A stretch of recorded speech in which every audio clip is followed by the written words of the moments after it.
like to welcome you all to the Merrimack Business Association Senate Candidates Forum. So we can get them seated. I'm first going to introduce our two candidates. Then we're going to talk very quickly about what we're here to do this evening. I'll go over some ground rules, and then off to the races. But I'd like to welcome Senator Bob Smith. The senator represented the state of New Hampshire for 12 years, and he has many other accomplishments, which I hope he mentions a little during his opening.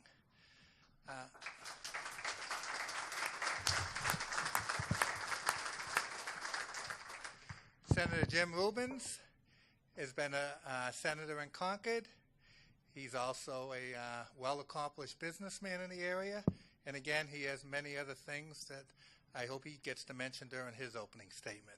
We'd like both of you gentlemen to grab a seat.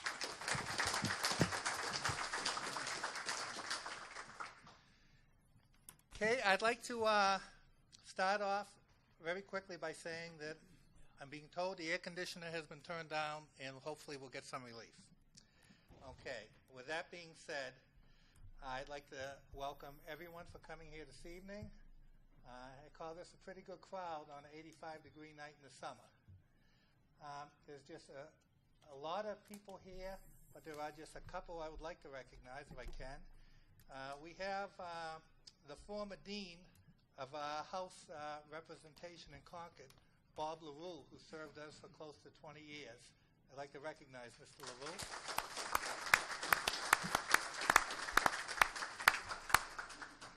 Okay, and there's Karen Testament in the crowd. I'd like to also recognize Mrs. Testament.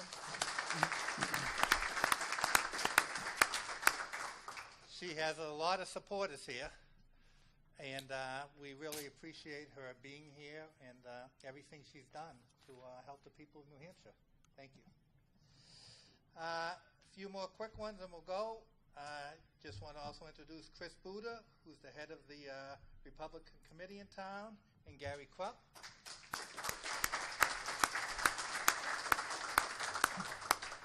And my fellow board members on the MBA, the Merrimack Business Association, Dan Dwyer, Mike Malzone,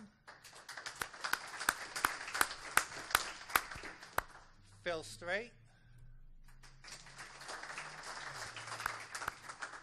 Bob Wallace, and Scott Wallace. Okay, and I'm not going to spend a lot of time what we're about. We're an organization that was formed 5 years ago, and we basically advocate for Merrimack businesses and Merrimack business people. And we recently, the last few years, we think all the politicians are saying we care about the small business person, and yet we're not seeing it. So that's why we're working with the people, and we also interact with the government.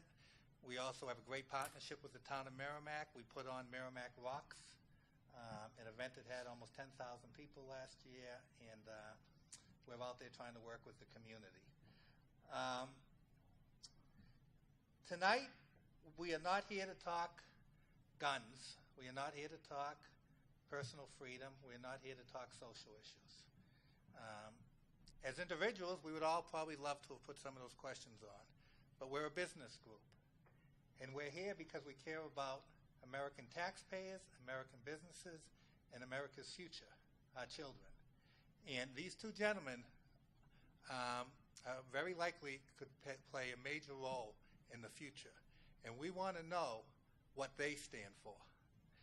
The questions are going to be fair. They're going to be tough. I mean, they're going to be strong. Softballs for weekends. It won't be going on here tonight. Okay? We had questions. Is this a debate? Is this a candidate forum? This is a debate you're going to see. We're going to ask questions. We're going to get answers. There's going to be rebuttals. And you people are going to be allowed to applaud. If we wanted a quiet audience, we would do it in a TV studio on Friday, show it on Sunday, and tell everyone not to show up. Okay? We want some energy here. What we will not allow is no negative comments, and we prefer you not share. But there's nothing wrong with a good applause. Remember, though, if you applaud hard on every answer your candidate makes, you're not going to be able to really show the difference when he knocks one out of the park. So, okay. And that's basically it. The ground rules is, as I mentioned, clapping during the event. Please refrain from cheering and absolutely no booing or negative cheering. Please stay seated once the event begins, if possible. We understand, nature calls. There will be a meet and greet after the event that hopefully you can come up and talk to the candidates and maybe find out a little bit more about them. The questions are going to be the same questions to everyone. They will alternate. Whoever goes first the first time goes second the next time. We'll be starting off with Senator Rubens for no other reason that it begins with R instead of S. We're going to have 3 rebuttal challenges. Basically, what it means is during the event, which they can use when they are the first candidate to respond to a particular question and the other candidate makes a statement they disagree with, they'll be able to raise their card and challenge it. They can only do it 3 times, so we suggest you use it wisely. Other than that, we are ending this 1 hour from now. We will go to the closing statements no matter where we are. It's too hot to keep everyone here. And at the end, we'll do final statements. We'll get some closing remarks from Dan Dwyer, one of our founders, and then anyone is free to stay and talk to the candidates. With that being said, I'm going to bring out Tom Young, who is going to start the introduction off with Senator Rubens.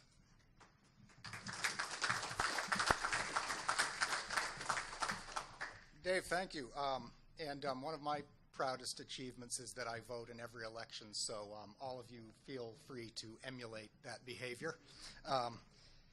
Welcome to Merrimack, gentlemen. And as Dave said, we would like to start with the opening statements. And without further ado, we'll go right to Senator Rubens for your opening statement. Thank you. Thank you for putting this on. This is wonderful. This is the first, I think this is the first formal debate. It's too bad we all can't be here. That has changed today. As you'll see in the newspaper tomorrow, 2 more debates have been agreed to by Senator Brown. I'm running for U.S. Senate, seek to replace Jeanne Shaheen, rubber stamp of President Obama, because the country's, and most of you in the audience here don't need rehearsal on this, our country's in very difficult circumstances right now. In my view, as difficult as we've seen since World War II or the Great Depression. 3 huge problems that I won't go into in detail here in the opening. Our country is bankrupt, number 1, financially. Number 2, our economy doesn't work for many Americans right now, and it's been stuck here for years despite the onslaught of deficits and debt and printed money. And the government has become overreaching. It's reaching too much into our daily lives. It's telling us what doctors and hospitals and medicines we can use. It's spying on our emails. All of these things are problems. To fix this, we're going to have to elect a Republican to replace Jeanne Shaheen. The same thing will have to happen in other states, too. I believe Americans are ready for this change, but to get there, to win this election, we're going to have to win the primary. We're going to have a candidate to win the primary who can debate Jeanne Shaheen and take her on all the issues she's wrong. And we're going to have to show the American people and the New Hampshire voters how we can fix problems. We've got to come at this thing as I did when I ran for state senate. I ran for state senate in 1994, never held office before. I've lived here in the state for 40 years. I've started 10-plus small businesses. I understand small business, hiring, bookkeeping, almost all of them in New Hampshire. And I ran for state senate. I defeated the sitting Senate president as a result of this. Bold new solutions to problems. I campaigned on charter schools. I campaigned on electricity competition. I campaigned on SB2 voting, which allows more people to vote in the privacy of a voting booth on their town and school district elections. And I got those things done. How did I win in a liberal district on new ideas? People liked these ideas because they solve problems. We have charter schools right now, and I can get into this a bit later in the debate, and it's improving people's lives. More freedom, choice for parents, no union, better schools, lower cost. The top testing school in the state is the Academy of Science and Design, a charter school in Nashua. Top testing in the state. every student has calculus by the time they come out of 12th grade, and it's a third the cost per student. This is the kind of solution we need to fix our nation's problems. We've got these problems I identified, and I won't have time in this opening statement to get into them, but that's the approach I'm taking in this campaign. That's how we can win the primary. That's how I'll win the primary, and it's how we can defeat Jeanne Shaheen in the general and bring independent voters back, and bring young voters back, and bring women back to our party, and unite our party. We can't kick any part of our party out if we're going to win. We've got to do all those things. And I thank you very much for your time and for that opening statement.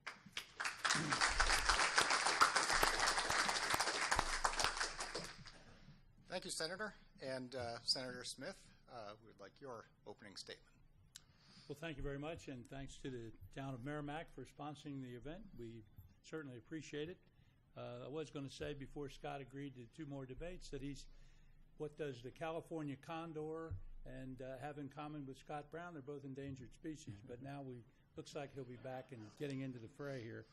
The bottom line is, it's in order to have a debate on the issues, you got to have the candidates, with all due respect, and the voters need to look at the candidates, see them in action, and find out just how they tick, how they answer the questions, and what they do. But before I get started, I just want to thank Karen Tesserman, who's here tonight, for one of the most heroic, I think, acts in politics in a long, long time, not only in New Hampshire but in history, for agreeing to, for the good of the order, to unite the conservative cause, to join me in this campaign. Karen, I can't thank you enough for that. I think the point is here, we're staking out the ground that this is a unification of the conservatives. I think as the debates unfold and as you see all of the candidates together, you will see that I am the conservative, the true conservative in this race, in spite of what other in things you might hear. Let me just, in a 2-minute opening, you don't have much time, let me just say this. America, when you think of Ronald Reagan, we don't have problems. We have challenges. We rise to meet the challenges.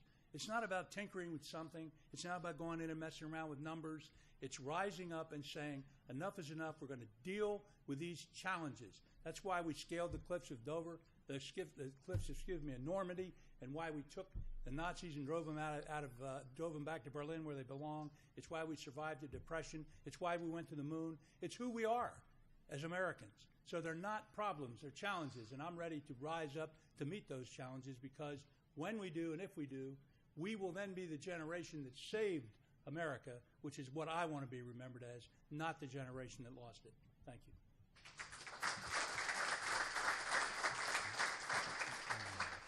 Thank you, Senator. And now on to the questions. I will ask each question once. If you need me to repeat it, simply say so, but in the interests of brevity. We will start with, this is your question first, Senator Smith.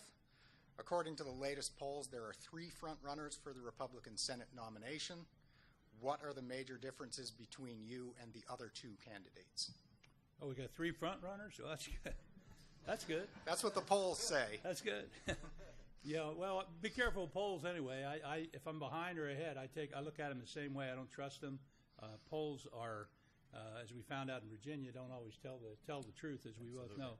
Look, what makes me different, and it's not easy to brag, and so but you have to, because if you don't toot your own horn, I guess nobody else will.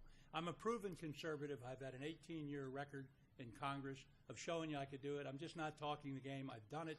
A-plus ratings in almost every business issue you could possibly think of, from taxpayers, all the taxpayers' ratings, and Chamber of Commerce, all of the business issues, deregulation, you name it. Number 2, experience. I've been there. I know how the game is played and how it should be played and how it isn't played, and what we have to do to defeat the left, who is driving us into this morass that we're in, where we cannot get out of this debt. We must be able to face these people, take them on, one-on-one, and defeat them, not accommodate them, defeat them, and I will do that. That's why I want to go back, not to accommodate the left, to defeat the left. Number 2, 3, I'm a platform Republican. There's no one else in this race that's a platform Republican. I support every plank of the Republican platform, and I'm proud of it, every single plank. So, and fourthly, I've won 11 races in this state, 7 of them in the 1st Congressional District and 4 statewide, that is primaries and general. Number 5, I'm consistent on the issues. Maybe we should have some kind of an award for being consistent and not flip-flopping around on issues. maybe there should be something like it. You look at my record when I came in office in 1984. When I left, it was the same. I stayed the same on the issues. I didn't put my finger to the wind and decide to change. And finally, I'm the only candidate in this race that is not using personal wealth, that is not out there going to Reno, Nevada, or someplace and blowing off events here in New Hampshire to raise the hundreds of thousands of dollars at a pop. I have grassroots support. I've always had grassroots support. That's the way I've won. That's the way I'm going to win again. So I think those are the major differences, and I think they're important differences. So I look forward to the rest of the debate.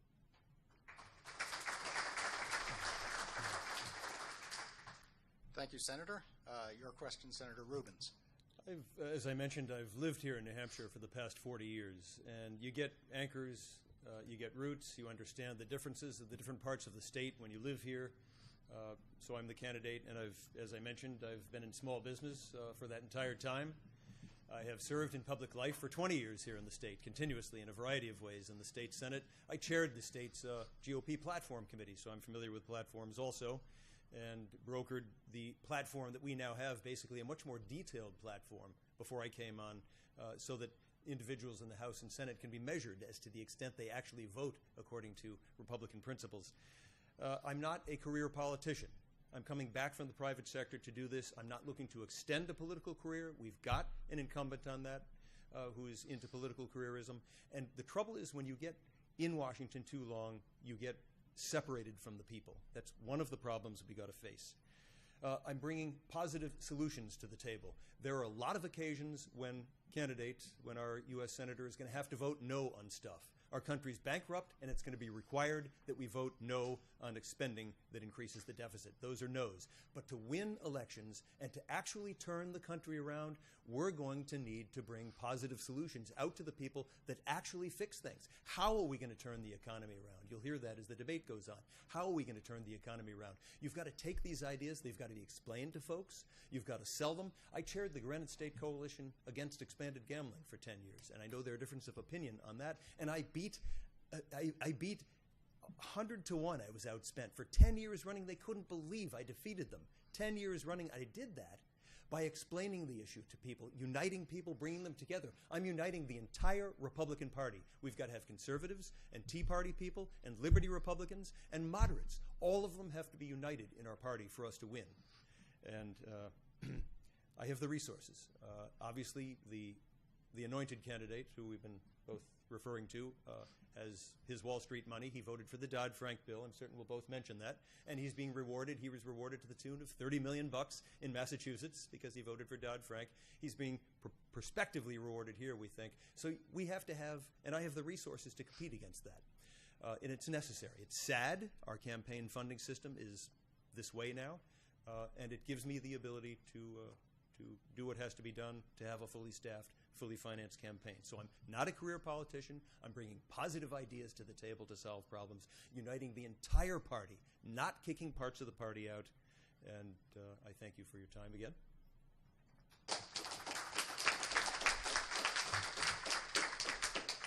Thank you, Senator. Next question, and this will be to Senator Rubens first this time. Do you believe that global warming or climate change is a real threat to our future? And conceptually, do you support cap and trade? I oppose cap and trade, as you can see on my website. I'm the only Republican running for the United States Senate. There's 107 of them who admits to the science of climate change. Take it or leave it. I'm a scientist. I'm a technologist. I invest in technology companies. We depend on technology for our modern way of life. The solution that I'm proposing, I'm finding, is very satisfactory to people on either side of that question, whether they buy climate science or don't buy climate science. What I'm proposing we do about this problem, and the other problem, which is $100 a barrel oil and resources that we have to buy from our enemies, like in Northern Europe, they're buying from Russia. It constrains our ability to do what we need to do globally, and we have to buy oil from our enemies in the United States. I'm proposing removing all subsidies for all forms of energy: nuclear, coal, oil, Solyndra, wind, all of it. The ethanol mandate. Take all of those subsidies away and allow the free market that I'm familiar with. I invest in startup companies. I've started small companies. In this country, we have phenomenal entrepreneurial talent. We can amass billions of dollars privately, and if we keep going like we're going, and we get the energy industry out of rent-seeking in Washington, take companies, and instead of sending them down to Washington and hiring $1,000 lawyers to get tax breaks and convolutions like cap and trade, put our energy industry to work solving people's problems. Give us low-priced, clean, and abundant energy. So abundant that the entire free world in America is no longer buying oil from our enemies. That's the solution I'm proposing, and I'm finding that it's very, very acceptable and very exciting to people across the political spectrum on the issue of climate change and other forms of pollution. Thank you, Senator. And the question to you, Senator Smith. Thank you very much. Well, no, I do not, under any circumstances, support cap and trade. If there's any warming, in my view, it's not being caused by man. And I believe that if we have all of the countries in the world out there dumping pollution out into the environment, even if you're going to accept the fact that it is creating a warming environment, well then why regulate all the industry and all the business in the United States so they can't function anymore and can't produce any energy? Obviously, we know that, with the greatest respect to Mr. Rubens, he was for this a while back. He was in favor of a carbon tax. Now he's not. So that's a difference. I don't know what motivated his change. You can ask him. But I'm against it. And the last thing we need is a carbon tax. I don't understand where the businesses are so regulated now. They're almost strangled in every effort to produce anything, especially energy that we need so desperately. There shouldn't be any discussion about it. I had hearings when I was the chairman of the Environment and Public Works Committee on cap and trade, on global warming.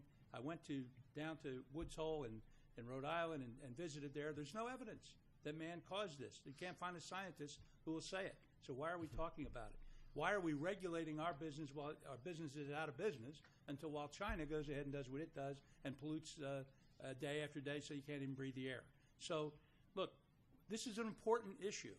This is a very important issue because we must produce energy.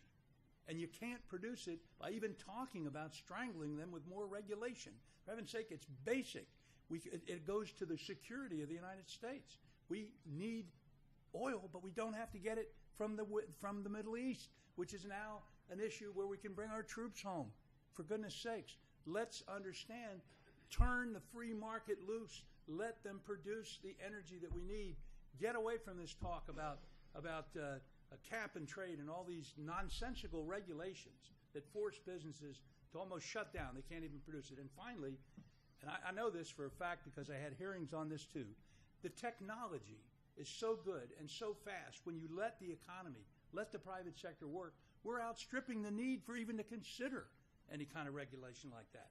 The technology is moving so quickly, especially in capturing carbons and other things. It's not necessary, so we shouldn't be talking about it. Maybe we should ask Mr. Rubens why he changed his mind, but not too many weeks ago he was for it. I'll tell you why. Thank you, Senator. And coincidentally,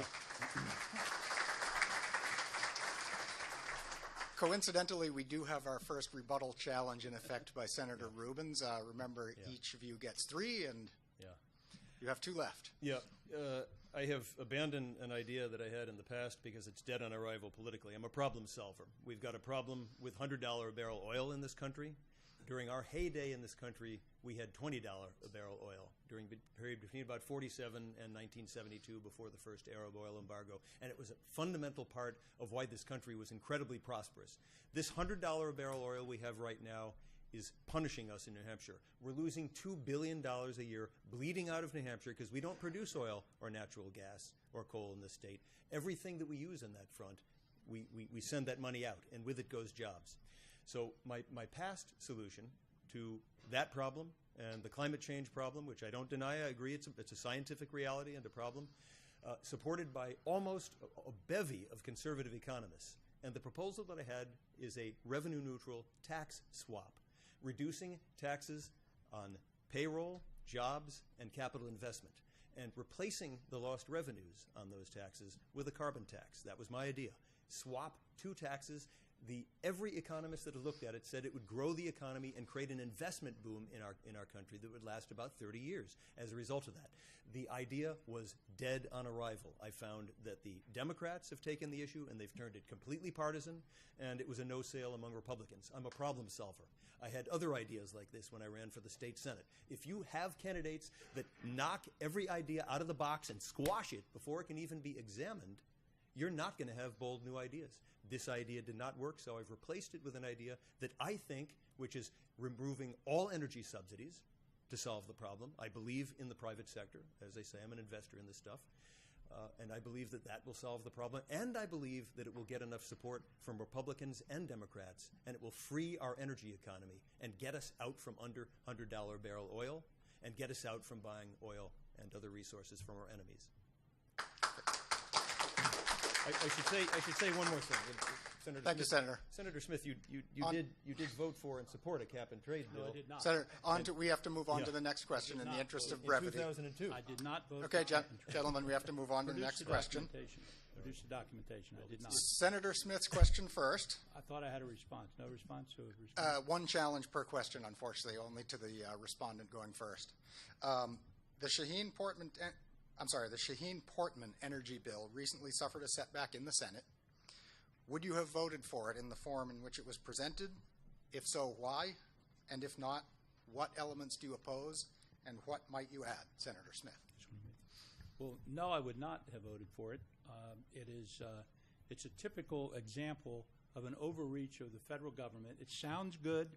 We hear things like it promotes incentives, but there is taxpayer money being used here, $200 million at least in that bill. I haven't read the bill recently, but I know it was a part of the debate on the pipeline, the Keystone Pipeline, so I did pick up some of it when I was watching that. But there was $32 billion in incentives to reduce, to make companies and businesses and homes more energy efficient. $32 billion in the stimulus package. $32 billion. What about the private sector doing this kind of stuff? Look, I've learned one thing the hard way in politics.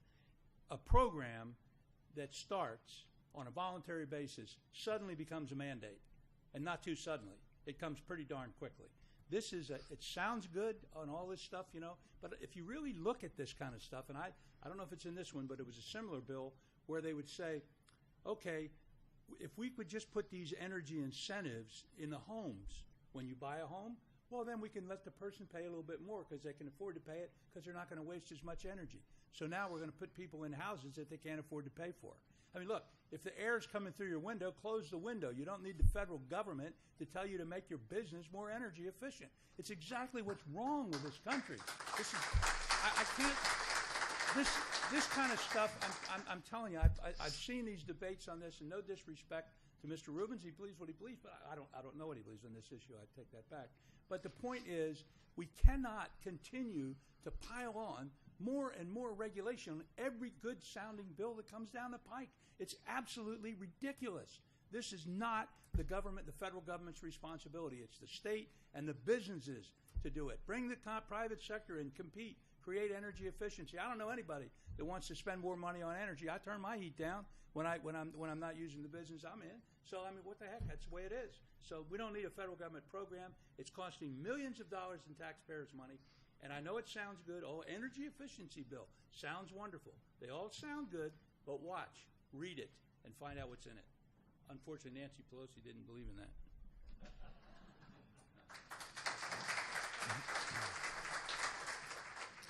Thank you, Senator. Same question to you, Senator Rubens. Yeah, we're in agreement on this, and this is one of a kind. Obamacare, 1,000 pages long, tens of thousands of pages of new regulation to controlling the economy. Dodd-Frank, 30,000 pages of new regulation to control our financial sector. The Shaheen-Portman bill, again, it's the federal government making small business and our lives far more complicated than it can possibly be.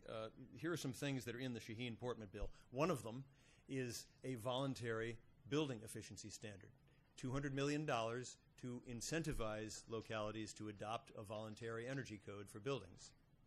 Now, what happened with Common Core? How did Common Core get stuck into our state? Voluntary, yeah. Money sent back to states, you take the money, you're stuck with the Common Core. Same problem here in Shaheen-Portman. Another worker training program. We already have another feature of this bill. It has energy efficient programs for buildings. We already have 20 different energy programs, energy efficiency programs for building already in the federal government. This is yet another one.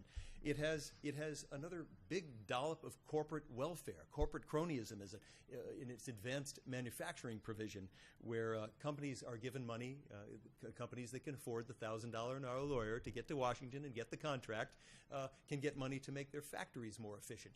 As Bob says, companies have their own internal incentive to make themselves efficient. They don't need to take my tax money to make themselves more incentive and to force more of our entrepreneurial energy away from customers and to focus on Washington. This is why the Washington campaign funding system is so darn busted, because so much power has been accreted in Washington over the years. And if we devolved some of these issues back to the states, back to the localities, back to the people, as the Constitution and the 10th Amendment specifies, we wouldn't have so many people proposing bills like this to fix our problems. We need to fix our problems with more freedom, more personal responsibility, more innovation, more private sector activity.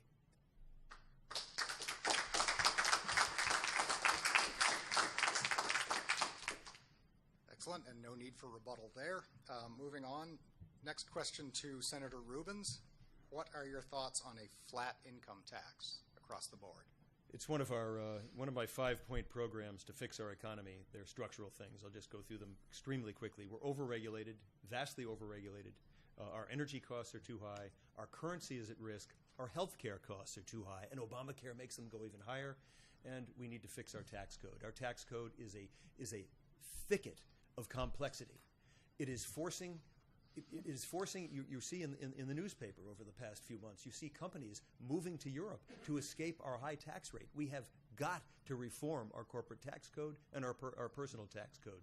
We need a simpler, fairer, flatter tax code so that individuals can fill out their own tax forms and so that companies are incentivized to build things. We have got to make things in America again. And our tax code is one of the ways we can do that. One of the things we can do when we reform our tax code, it's one of my bold ideas, let's repatriate is the term of art. There's $2.1 trillion of domestically domiciled companies that earn money overseas. That money is trapped overseas by our book 35% corporate tax rate.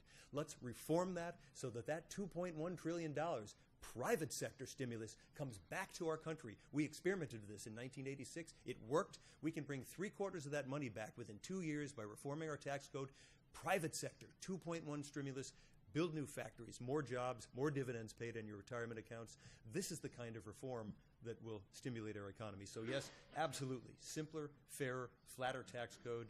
Save people the hassle of this complexity. Get the lobbyists out of Washington. Put the power back in the hands of businesses to work on their customers, satisfying their customers, and yeah.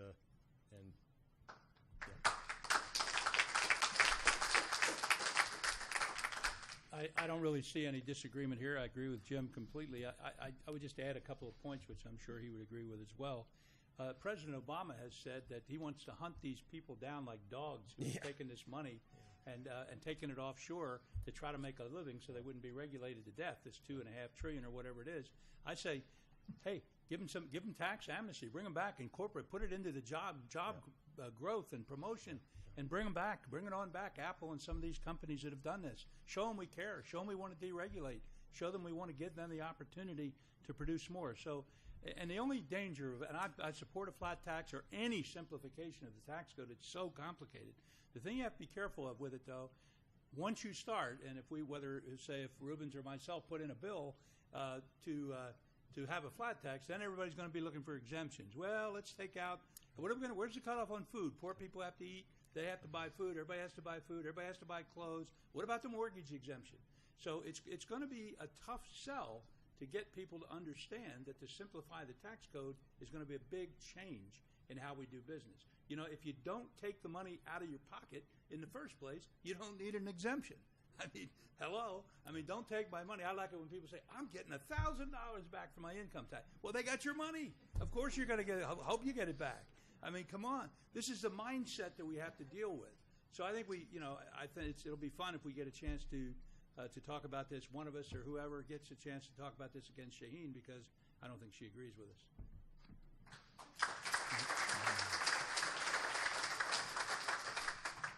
All right, thank you, gentlemen. Next question to Senator Smith to begin. Are there any circumstances where you would support a national sales tax on the internet? No. Period. Short and sweet. No. I don't want the government getting their greedy hands on that. That's enough. Thank you. Senator Ditto. Rubens? Ditto. Ditto. Yeah. I got to add one thing, though. This is back to cap and trade again. The cap and trade bill that you supported and voted for in 2002 was the acid rain bill, and it included a requirement that companies that emit carbon dioxide to report that to the EPA. So whoever was behind that bill and voted for it, it is law. It's an amendment to the Clean Air Act. Must have thought that carbon dioxide, including yourself, at least at that time, was some kind of a problem. I'll rest my case there on that point.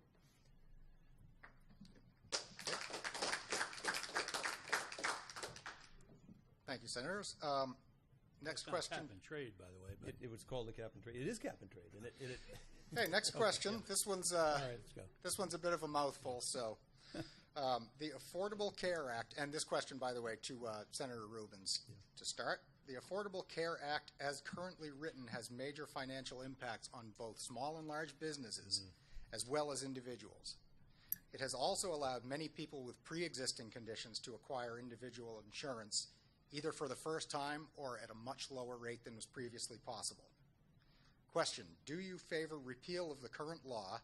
And if so, do you feel that a replacement bill which addresses pre-existing conditions should be put into place immediately? Or would you start the new bill process from scratch, reverting to the pre-Affordable Care Act system while the bill is being created? So again, how would you handle, if you're in favor of repeal, the transition during which people might not be There are two insured? problems here. There's the substance and there's the politics. The politics are to sell Congress and the American people on, as I propose, repealing and replacing Obamacare. We need to replace it at the same time that it's repealed. So we need to sell to the American public how exactly we will deal with the problems in health care. What are the problems that continue to exist under Obamacare? We have the highest cost health care in the world. It drives jobs out of our country. Our health care cost per capita is twice what it is in the other industrial nations. We have to deal with that. Our Obamacare leaves 20 to 30 million people uninsured. It doesn't fix that problem. And the quality of our health care, we're about average in the industrial world for outcomes. We're spending too much and we're not getting our money's worth. So to repeal Obamacare, we have to come back to the American public, and this is where the bold solutions come in. We have to come back with solutions to problems like pre-existing conditions. Because if we go to Congress and say we're going to wipe out Obamacare and all the people with pre-existing conditions no longer have insurance, it won't sell. It's not going to pass into law. So if you go to my website, jimrubens.com, you'll see lots of nerdy bullet points about what we do. I'm proposing a variety of things we do to deal with young people who have difficulty affording insurance, to deal with pre-existing conditions. I'm proposing things like community clinics. We have 10 of them in New Hampshire. They produce quality primary health care at about half the cost of our hospital-based care system. Again, you have to look at my website to see them. An example is the Amanusa Clinic up in Littleton. We need to have, I'm proposing we create a legal structure for long-term health insurance, like term life insurance, so that young people are incentivized to buy insurance when they're young and healthy early in their life, and incentivized to keep paying for it as the years go on. The same as term life insurance. I'm proposing we beef up MSAs and HSAs so that people have more control over their first dollars of spending. I'm proposing that we beef up catastrophic health insurance pools, which we have in some states. That needs to be made more robust. It's one of the ways we need to deal with pre-existing conditions. I can go on for a long time here. Again, I have to refer you to my website, jimrubens.com. It's technical stuff, but again, if we're going to repeal and replace Obamacare, which we must do because it's damaging our economy, it's making our health care system worse, it's driving down the quality, it's rationing people who use Medicare, it's foisting a Medicaid system on the states that so undercompensates providers that providers are bailing out of that. So the problems in the existing health care system and Obamacare as a package have to be replaced, repealed, and it has to be made sellable to the people. It has to be explained. It's technically complicated. This is why You need to replace Jeanne Shaheen with someone who is thoughtful, who can lead, who can explain things, who can bring people together around tough, bold solutions. This is what our country is about now. We cannot have another placeholder in the United States Senate. These problems are too difficult.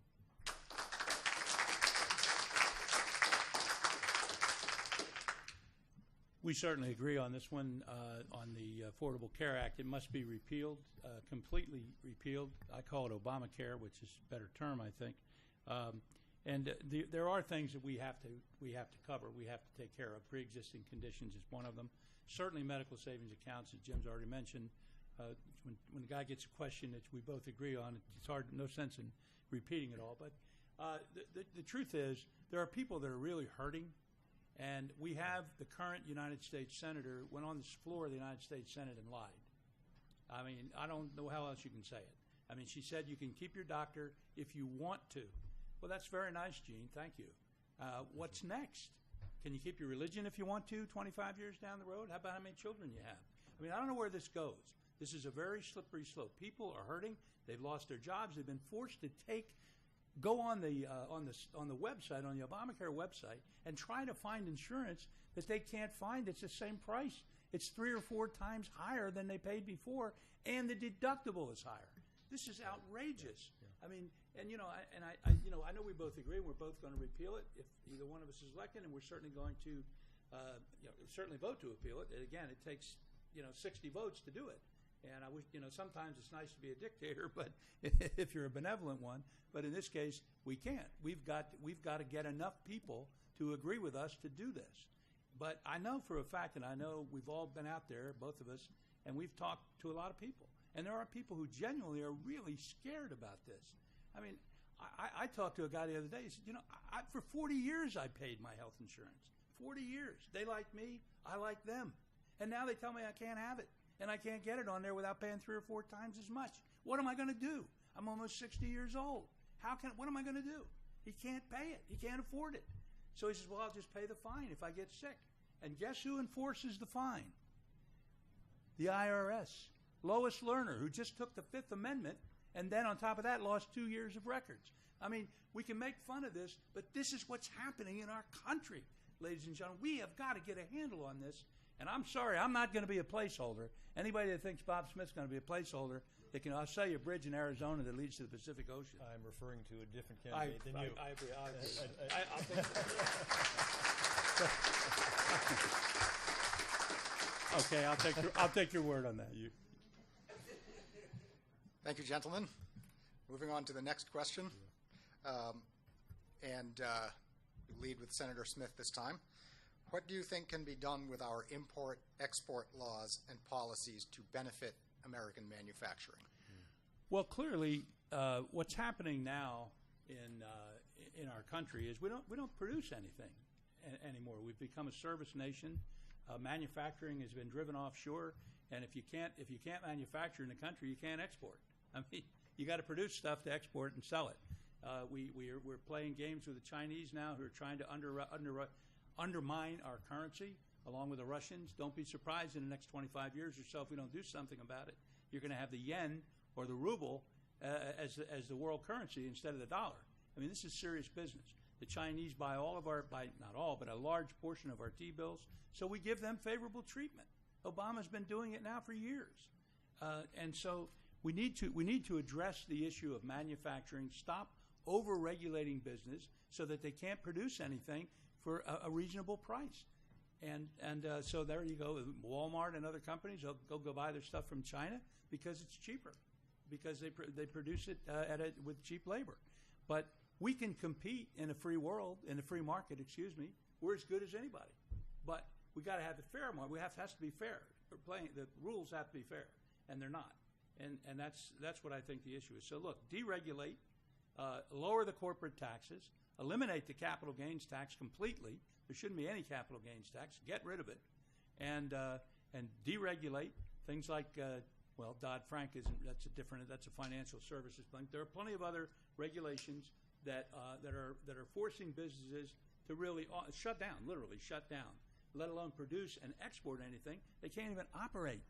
And I don't understand why the left feels that they can continue to do this to us and get away with it. It's amazing to me, and how they can go out and talk to people in the business world, as we have done, both of us, all for the last I don't know how many months, and you hear these people say, I can't produce a product.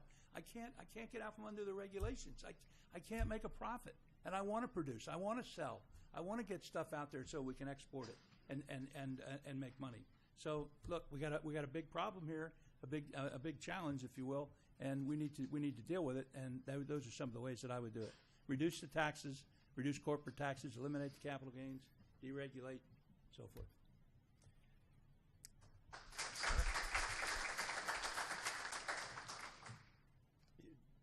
Tax reform, regulatory reform, reduce regulations, reduce healthcare costs, which we have to do. We're paying a 5% premium on healthcare costs of our GDP, nerdy number, but it inhibits companies from low. We have to deal with our budget deficit. I'll touch on this one. When we're running we're running a $500 billion budget deficit this year, and the Democrats are crowing about this. They're saying, this is great, we're only borrowing and printing $500 billion this year. Now, the Chinese buy some of this stuff. You know what they do when they buy our debt? They loan us money. They use it to suppress the value of their own currency, to drive down the value of their products and make it more cheap for their products to get purchased in the United States of America. Our deficit is hurting us in two ways. It's loading our kids and grandkids with a burden that they cannot possibly cope with. It's threatening our currency, and it's giving China an advantage over us, and we can't do that anymore. I'll give you an example, because this is a big, big subject. We certainly need reform, and we've talked about some of the pieces to grow our economy again. I visited a company called Moore Nanotechnology in Swansea, New Hampshire. They are the leading company in the world making they make machine tools that operate at a precision of 1 nanometer. This is a tiny fraction of a human hair. They're the best in the world at doing it, and they're in New Hampshire. And they have 6 competitors around the world. One of them is in Ohio, and the other 5 of their competitors are elsewhere. Their best competitor, the one they worry about the most, is in Germany. That competitor, when you add their business tax plus their health care cost for their employees, that runs 24% of their profits. Moore Nanotechnology, here in New Hampshire, those same things, business taxes plus health care cost, 48% of their profits. They operate with this burden on them, and we have got to reform our tax code. We've got to reduce health care costs, as mentioned, so that companies like this is a company that has 55 high-paying jobs, quality, high-paying jobs, leader in the world on its product. We need to do this in America. All over the country, we need quality. And we're not going to do it with the Shaheen-Obama approach, which is creating corporate cronyist welfare, special manufacturing zones where you only get a tax break and regulatory relief, where you've got a lobbyist to get your city or town the break. We need it nationwide. We need nationwide reform to bring our economy back up to the point where we are competitive worldwide, so that we can use our incredible entrepreneurial resources, the spirit, the entrepreneurial spirit of America, the ability that we have to raise capital. We can win again in the world if we take the handcuffs off.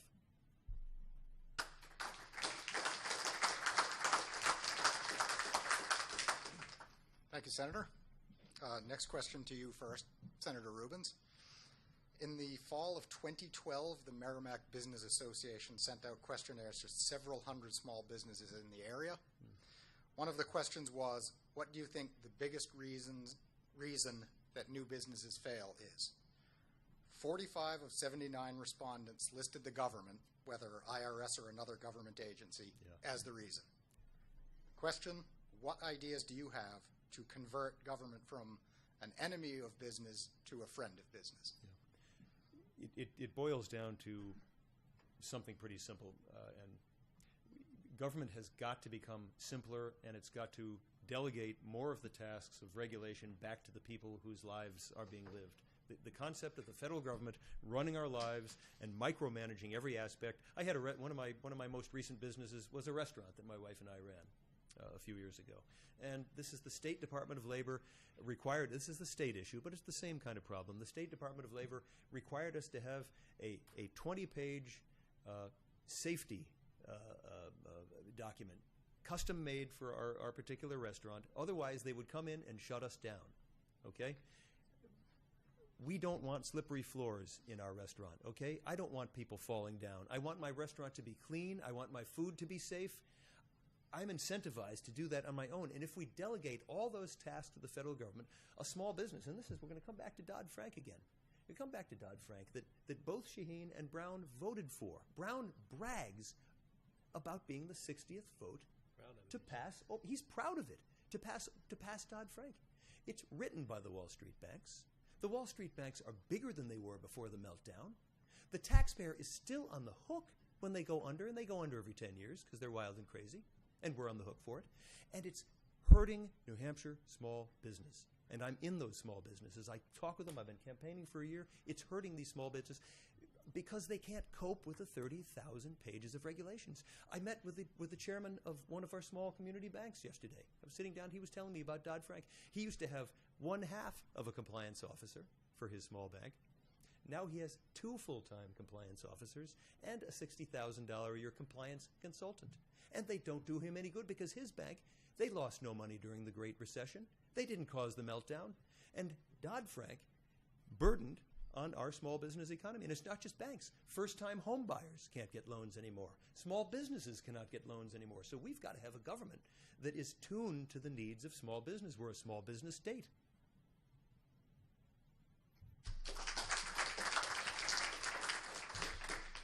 Certainly agree. I had the same meeting, probably with a different banker, but Yeah. the same issue. And in this particular case, fire 2 people and hire 4 to comply with the regulations.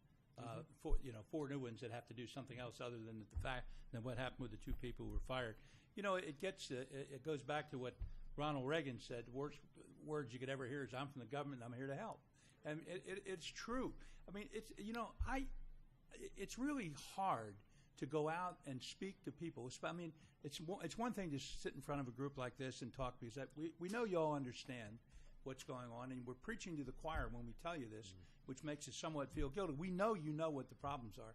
But you know something? When you talk to a small business person somewhere, whether it's a maple sugar guy up in the North Country somewhere or somebody, a banker, whoever it is, a small banker, these people are dealing every day with real problems. They're trying to make a living. They're trying to employ people, and the government sits on them constantly, day after day after day. I don't know how you start a business today. This is wrong.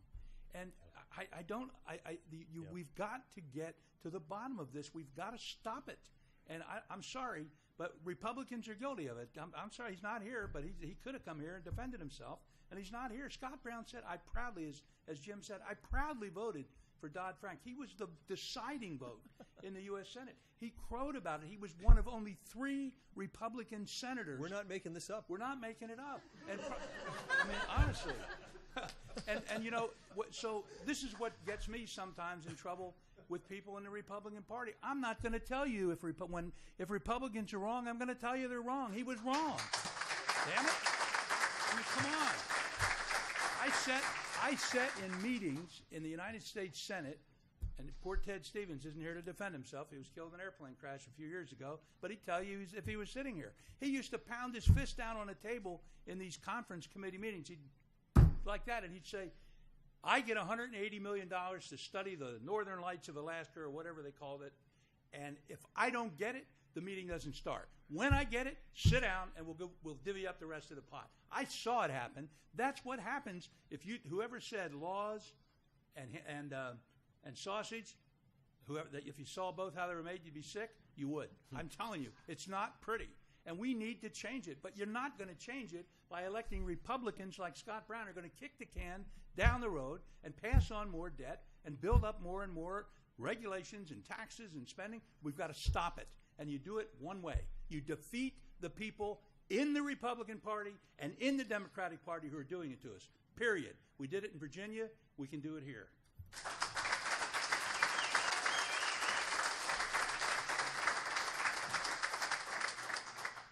Thank you, Senator. And just a reminder, don't forget to use your rebuttal challenges. Make it interesting. Only a few questions left. So, next question, Senator Smith.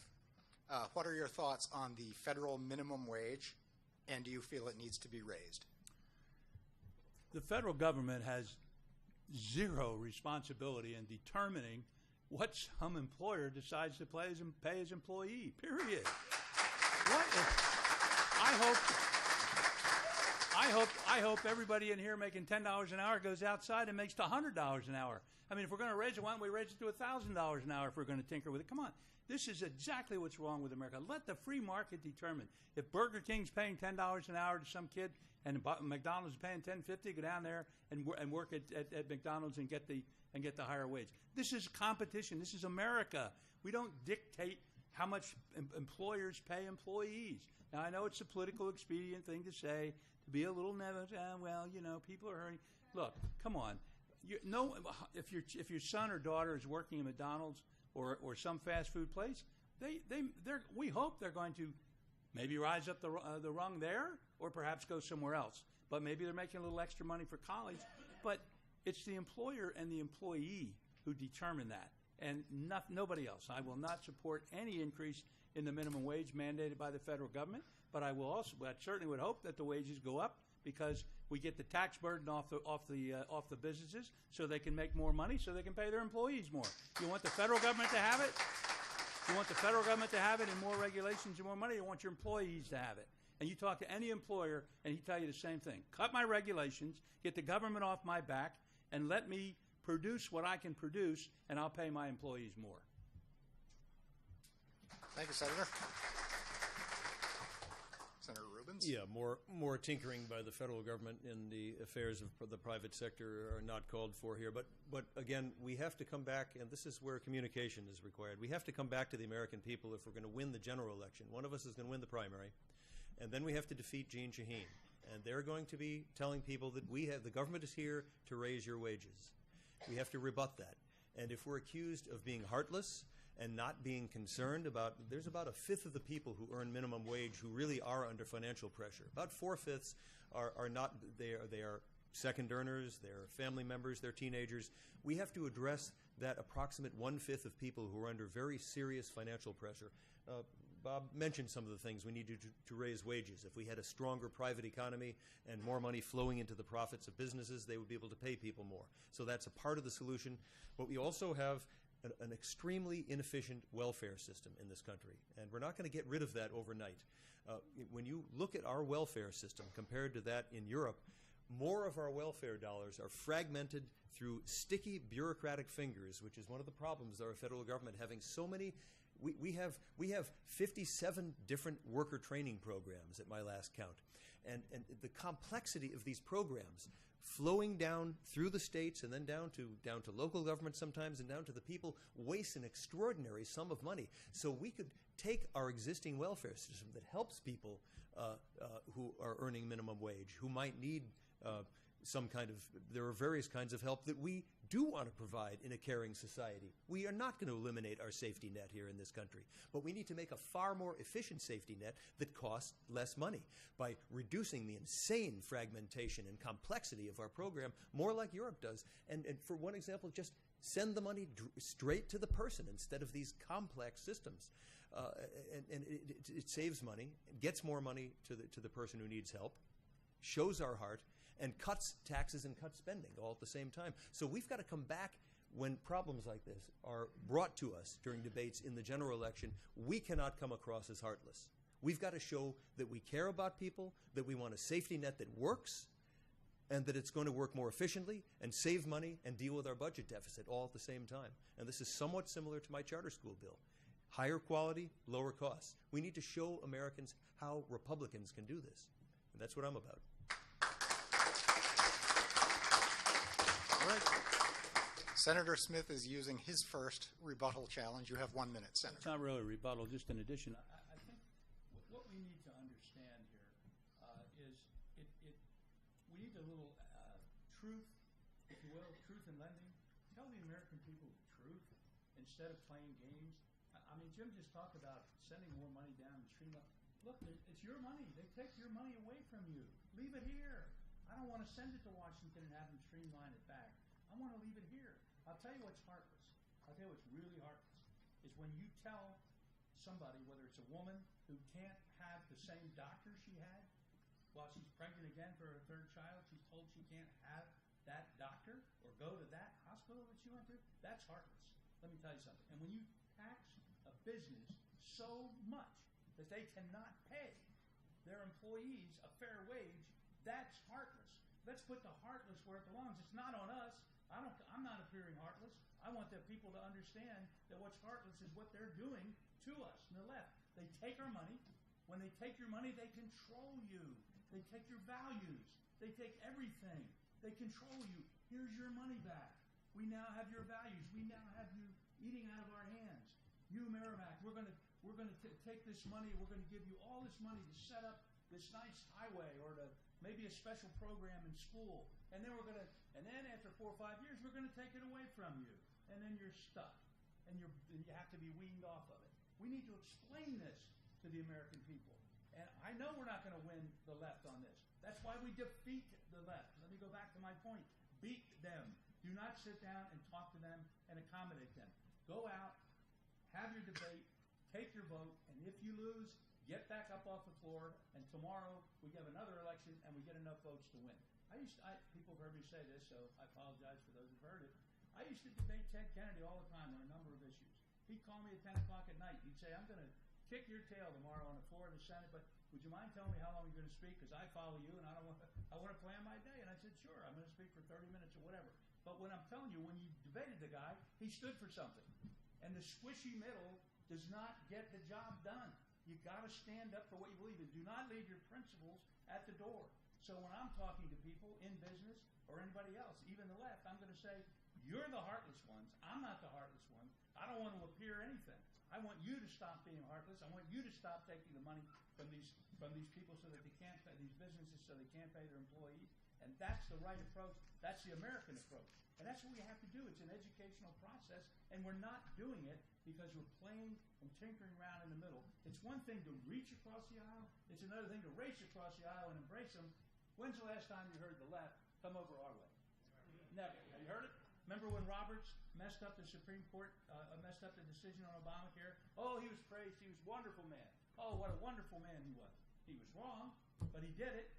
How about it was the other way around? You ever hear anything about that? You ever hear anything about that? Oh, no. Of course not. Because that's the mindset that we have. And we have to break it. And the only way you're going to break it, and I get passionate about this, is you've got to tell the truth. You've got to look the people right in the eye and say, if you want to lose your country, if you want to be ruled by the masses, by these people who control your money, these bureaucrats in Washington, these nameless, faceless people who let veterans die who serve their country. You want to be served by those people, then keep electing the people that put them in place. That's what's going to happen, and we're not going to change it until we throw them all out of office that are doing it. You're not going to throw Pelosi out because she's got a liberal district. But we can beat Shaheen. 11 of the last 12 U.S. Senate races in New Hampshire have been won by a Republican. The only one who won was Jeanne Shaheen. Don't believe this garbage that a conservative can't beat her. That's not true. A conservative can beat her and will beat her if you nominate a conservative.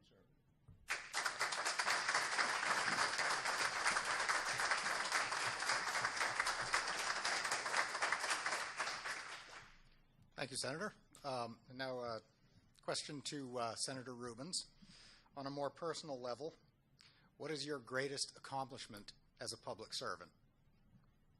Oh, I would say probably the charter school law that I got passed. I campaigned on that back when I first ran for state senate, and as I mentioned, it was quite a bold new idea for folks. I had to explain it to the people in my district. There was hostility because the teachers union did not like that idea. I had to work very hard to win my election, but I didn't shrink back from this as an idea to solve problems, because at that time, and we still do in the state, we have property tax problems, we have education quality problems, and I got that bill passed. And I'm incredibly proud of it. I just finished about a couple of months ago a tour of charter schools around the state. I visited, there are 22 of them in the state now.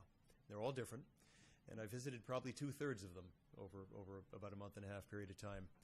And the stories that I heard about lives being turned around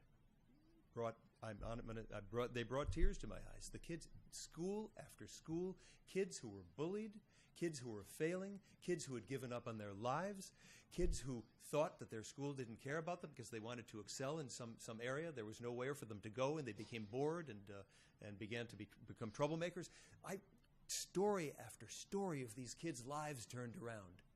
And taxpayers are happy too, because they're operating at about half to a third the cost per student of the K through 12 school we have right now.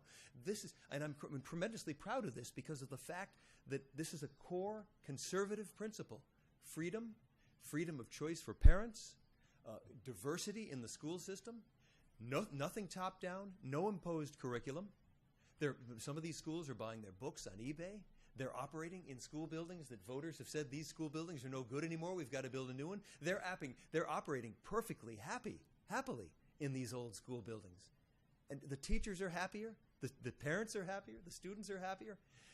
It's showing how the core principles of our party that we stand for can actually improve people's lives and solve a whole bunch of problems. And this is exactly what I'd like to bring to Washington, this approach to things.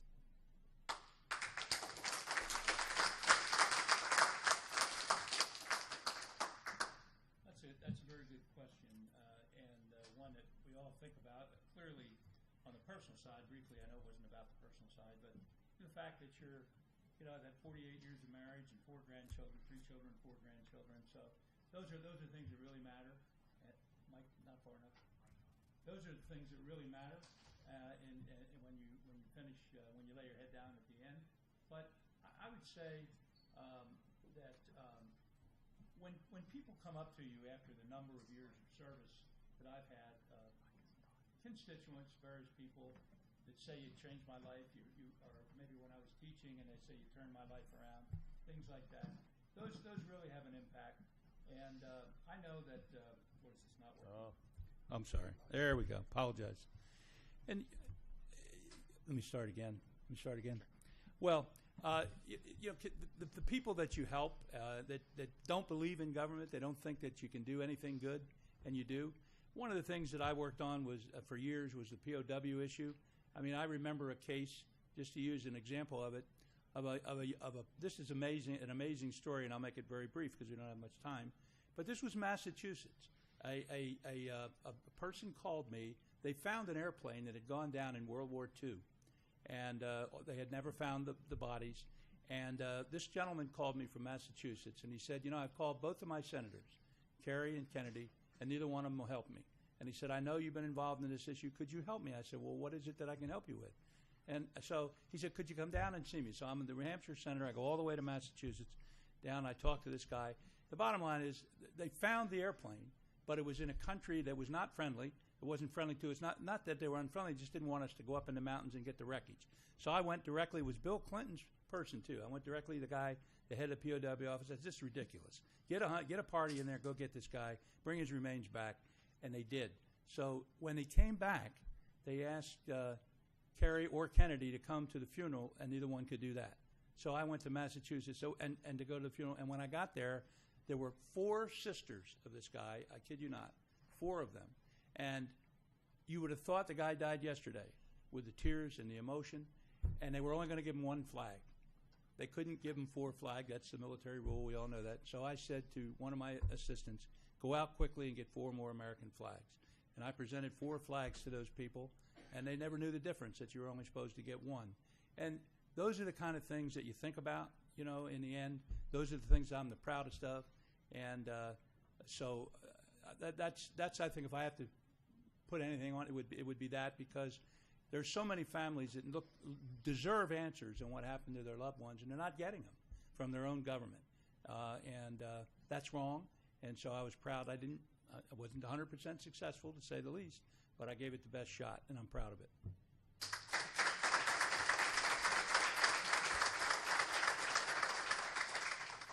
Thank you, Senator.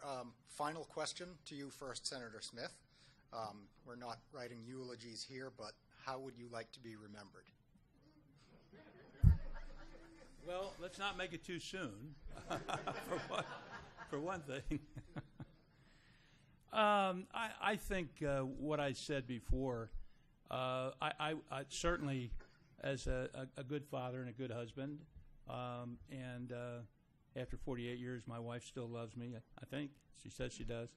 And my grandchildren still love me. They're a little bit to the left of me, but they still love me. But I think on the political side, which is, I think, of what your question is really going to, I went to Washington for the first time in 1984. I was a school teacher. And a school board member. I coached. I taught school. And I didn't have a political background. And I proceeded to be elected to Congress because I went literally all over the 1st Congressional District, door to door, and was able to win. And, I think that when I went, I had a certain set of principles and basically a certain amount of dollars. And I came back with basically the same amount of dollars and the same set of principles. I didn't make any money at the expense of the taxpayers, not one penny. And I did what I gave it the best shot frankly, the best 18 years of my life, when my kids were little, when it was really tough. But when my kids walked up to me and say, thank you for making my little league game or my play, I missed a couple of votes. I'll tell you what I missed. Out of 4,500 votes, I missed 39. And probably, and about 9 of them were when my mother died, and the rest were probably going to a little league game or a play.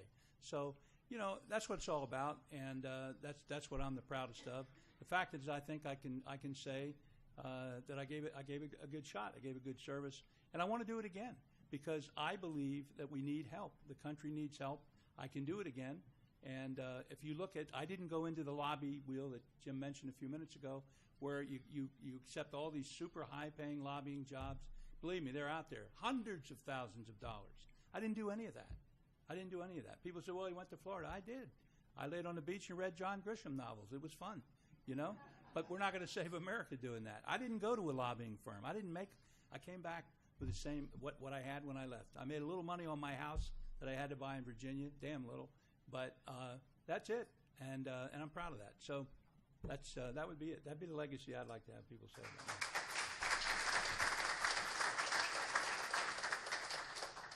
Senator Rubens. Human beings are different than any other creature that's ever inhabited the earth.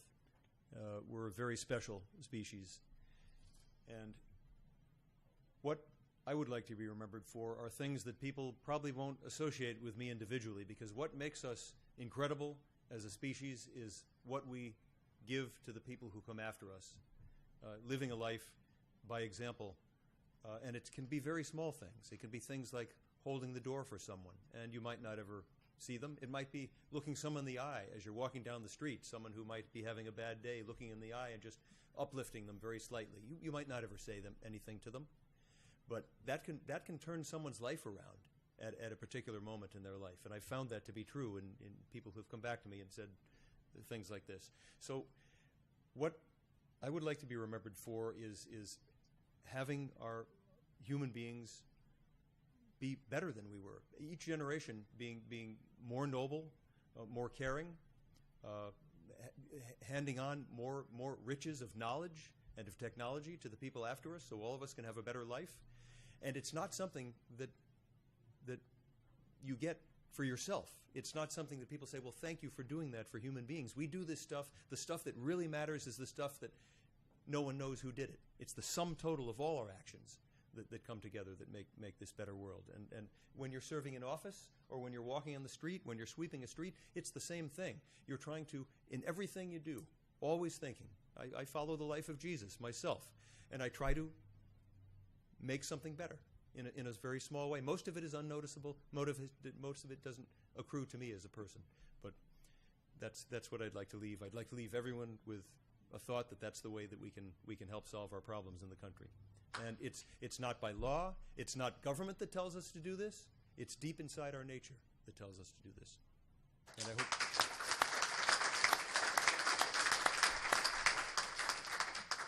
Okay, thank you, Senators. And as Senator Smith does not wish to rebut Senator Rubin's eulogy, we will now move on to still alive closing statements. So closing statements, gentlemen, starting with Senator Rubens. 1 minute each, please. You are politicians, but please be concise. There are only 100 United States senators serving our country. And there are only 2 in New Hampshire. And we've got one of them as a placeholder right now. And there's a primary going on right now. And the purpose of the primary, the Democrats don't have a primary. They got their placeholder. They're fine with her. The reason that we have a primary on our Republican side is that so the voters of the state, the Republican primary voters, can look at the difference between the candidates. 3 of us are running, And what I offer to the voters is I offer the ability to think carefully about stuff, to wrap my mind around incredibly difficult, complex problems. We didn't get to talk about Iraq. We've talked just in tiny details about our healthcare system. A thoughtful person, a person who can lead, as I've shown that I can do, to get not just no. This is not just about voting no.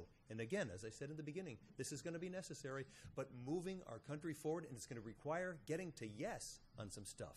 Getting to yes is so much harder than getting to no. It requires explaining things. It requires bringing people aboard that you don't expect even to ever talk with. You need to find a bridge to bring them aboard. To get in the Senate, you've got to get to 60 to get anything done. That is incredibly hard work. I bring the talent of leadership, of communication, of vision, of wisdom, a lifetime of doing stuff in small business, of living in the state. My roots are here. I understand the people of this state. And I'm a statesman, and that's tough to brag about yourself, but these are tough to describe character, leadership and statesmanship. These are hard things, but you can look at someone's life and you can see whether or not they have that stuff. We desperately need this now in the United States of America. These are not ordinary times. You cannot send another ordinary politician to Washington. I would not seek, and I do not seek to go to Washington to build a career or to get rich or to become a lobbyist. I do so for one reason, to save our country. We're perilously on the edge right now. And I bring my talents and skills and my incredible commitment to solving these problems back to you folks, and earnestly request your support and your vote.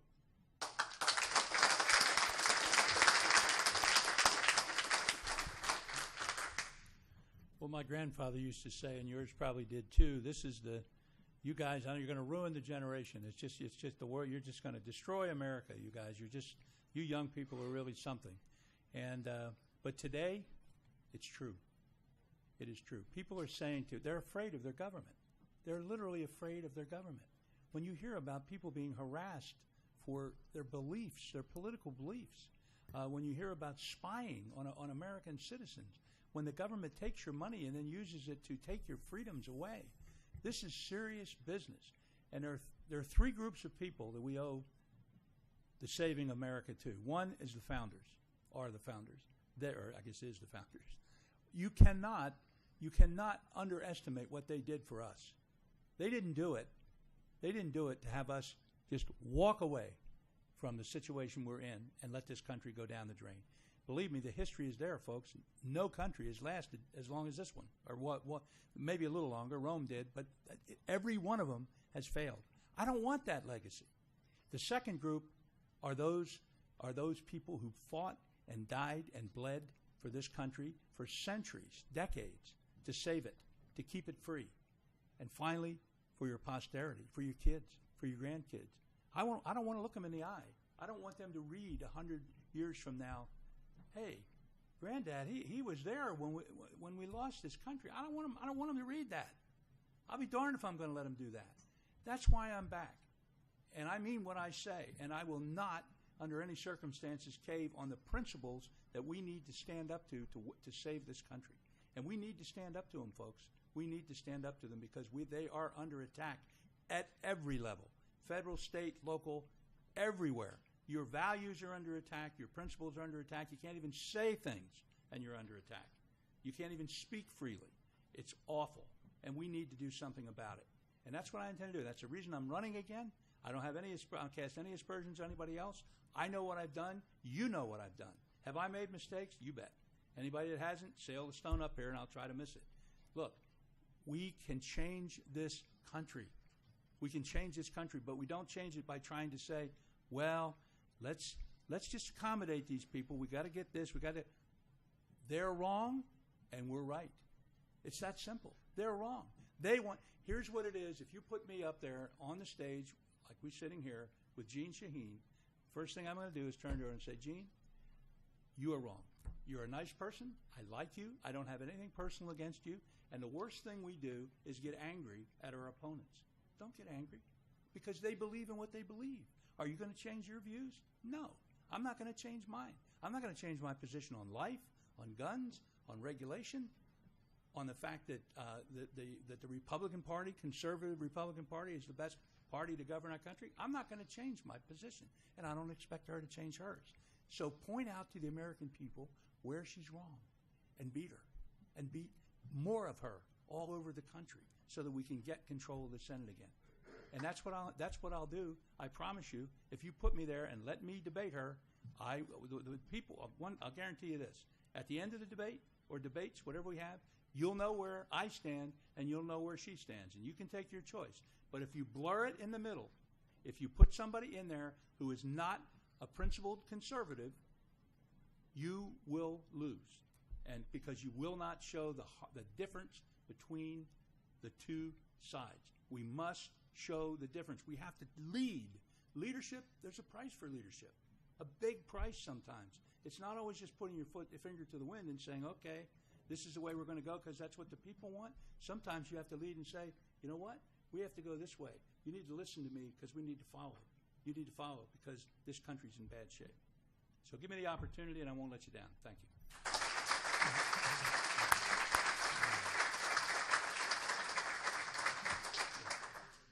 Gentlemen, thank you for your thoughtful answers, and thank you for being here above all, and we appreciate your time. And now I would like to turn it over to Dan Dwyer, the one and only. I have the shortest talk to give tonight, but I'd like to say I think everybody would agree. I don't think we could have had a better moderator in Mr. Tom Young. And the candidates from the Merrimack Business Association, the two of you gentlemen, and also as Karen Testerman, you three did not hesitate in getting back to us on our invitation. And the whole community thanks you and appreciates the efforts in doing what you did. And after hearing the two of you tonight, I would think everybody in this crowd would agree either one of you would make a fine senator from New Hampshire, and I really applaud you for your performance tonight. And I'll just leave you with one of the notes of what we're all about. The Merrimack Business Association is business must be heard, and all your views and what you're talking about. And this is why some of you might have wondered why we didn't want to talk about religion or social issues or guns. We would have been here another 2 hours. So our focus tonight was because of that. There was so much to discuss about business and taxes and your particular views that this is why we did what we did. So I hope you understand the focus that we chose to have it. And I just want to say, again, thank you so much. You guys were very, very good. Thank you. And all of you for coming, just remember, get the vote out. Your friends, your wives, your brothers, your sisters, your neighbors. This is what has to happen for us to have a change. It can't just be everybody. We all know everybody in this room is already an activist. But you got to bring along somebody next to you who isn't. That's how we'll defeat the Democrats. Thank you.